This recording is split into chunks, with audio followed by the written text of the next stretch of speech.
Hello, so today I'm going to be talking about racial experiments that have unfortunately happened over the years and are in history, but we should know about it because it is part of history and shows how horrible the human race really is.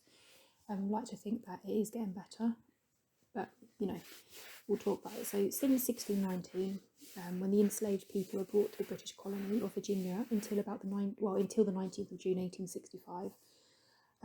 Black people, especially women, were put through very nasty medical treatment and experimentation. So if they were slaves themselves, I hate the word, I hate to use this term, but their owners, they would obviously have the say in what they could do and what they couldn't. So if they decided they were going to put them into these experiments, they had no choice.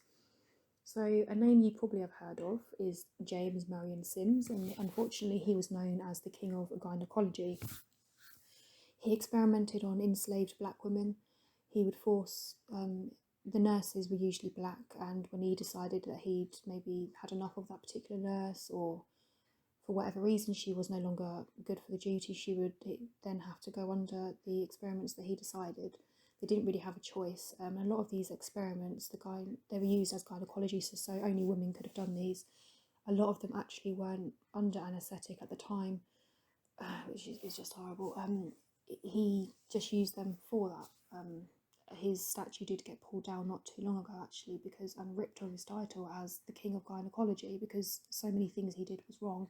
Although it has helped in today's developments of things, it was still wrong how he did things. Some of it was so unnecessary.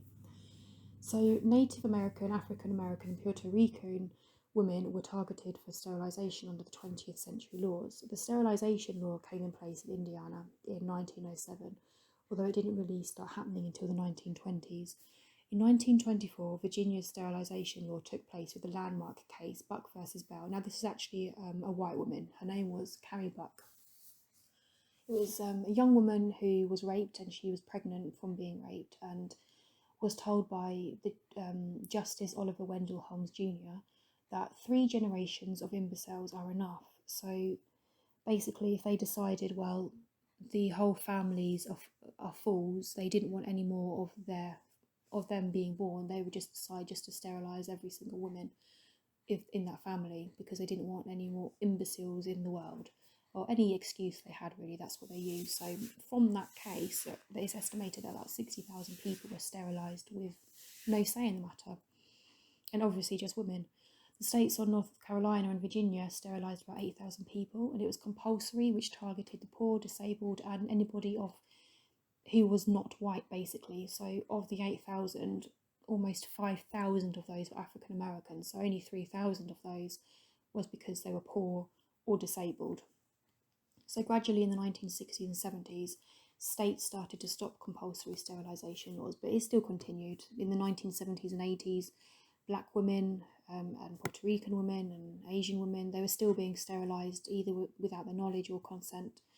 So again, in the 1960s and 70s, thousands of Native American women were also put through sterilisation by the Indian Health Service. It continued in California prisons. It was reported that women were being forced to have sterilisations, and investigations proved that at least 144 incarcerated women had been sterilised between 2006 and 2010. So even today, it's still quite relatively around now. Sterilisation abuse continued for incarcerated women. There was about 24% were black women, 37% were Latin American.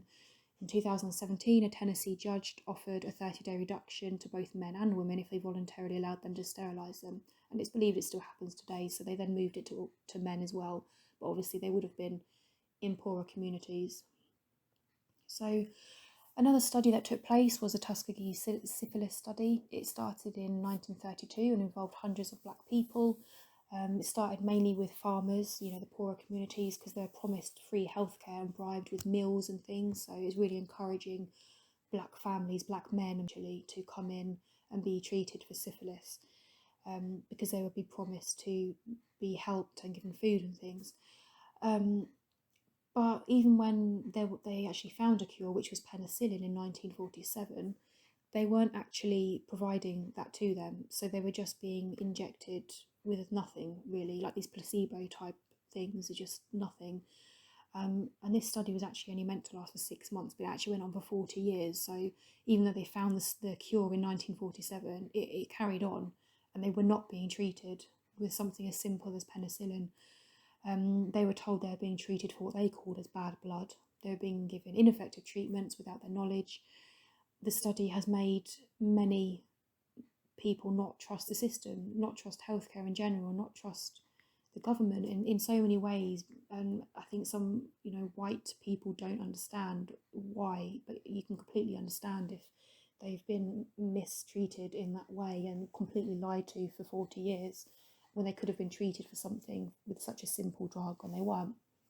Another one is a lady named Henrietta Lacks. She was a lady who had cervical cancer. She was segregated in Johns Hopkins Hospital, and her cells, without her knowledge, were experimented on. It's actually helped today's development in immunology, oncology, and a polio vaccine.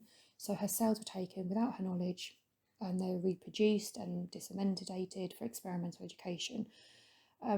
It's helped many in today's learning of immunology, oncology, and polio. But obviously she was segregated at the time because that's what happened during those days. So she was probably mistreated and probably wasn't treated with how many white women would have been treated. And it was her cells that were taken to be experimented on. It was only her cells, a black woman. After her family over the years learnt that, they were told that they were promised compensation, but they've still not received it. So any non-white people have always historically been oppressed and penalised. There's no argument about that. They've been denied basic healthcare. Things like smallpox, typhoid, and cholera have travelled through and within their communities. And even though slavery ended, it did not guarantee they would be free of unhealthy living conditions. They were left in poorer communities. Employment, housing, education, and access to healthcare have always been issues for them. The quality of healthcare has continued to this day. There's still a difference in infant mortality between white and non-white people. It's still, as you've probably heard more recently, that for black babies being born, or non-white babies really, there's a higher rate of them dying, and even the mums that have just given birth, there's a higher rate of them getting unwell from it. And there's no scientific evidence to say why this is happening. It's purely because there's obviously not as much care being put into it. So over the years, black communities, they've managed to, although it's still a fight to this day, they've always been segregated. But many black communities over the years, they started to establish funding and operated hospitals in underserved areas. Black physicians, for example, established the National Medical Association, NMA, in 1895. Black hospitals and medical schools like Howard University and Mahari Medical College provided medical education and training because black physicians were barred from other institutions because of the segregation. They were there and they knew what they're doing, but they were being segregated, so there was never enough for non-white communities. And unfortunately, yes, it still does happen today. So that's all I'm going to talk about in this video. There is sort of never ending with things like this, and I'm always going to be doing videos of this because it is something people do need to talk about, and we need to try and stop it. Unfortunately, it still happens. So please like the video if you found it interesting, and please subscribe if you're interested to hear more videos about this. Thanks for watching. Bye.